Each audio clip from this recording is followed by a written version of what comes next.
বাচ্চাদের অবশ্য পাঠ্য হবার কথা ছিল শহীদ আজাদ ও তার মায়ের গল্প।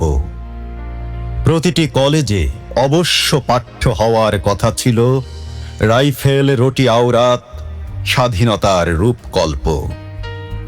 বার্ষিক সাহিত্য প্রতিযোগিতায় উপহার দেওয়ার কথা ছিল চুকনগরে গণহত্যা, ৭১-এর দিনগুলি।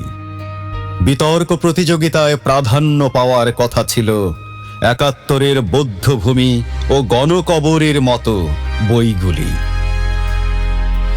অর্ধশতক ধরে বাচ্চাদের মগজে রাষ্ট্র কেবল ধর্ম গুঁজেছে সচেতন বিন্যাসে।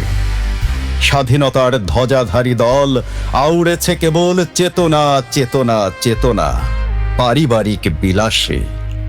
চেতনা কি, ও কি খায় না মাথায় মাখে, প্রজন্ম জানে না উত্তর তার।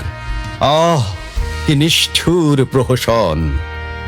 জন্মমাত্র বহুধা বিভক্ত দুর্ভাগা জাতি প্রজন্ম জানে না কতটা রক্তাক্ত তার জন্মক্ষণ। মুক্তিকামী বাঙালির প্রাণের স্লোগান জয় বাংলা। ও যে কোনো সুনির্দিষ্ট দলীয় স্লোগান নয়। কে বোঝাবে আজ এই তরুণ প্রজন্মে? কে বোঝাবে আবার জয় বাংলা স্লোগানে ঐক্যবদ্ধ হবার এখনই সময়।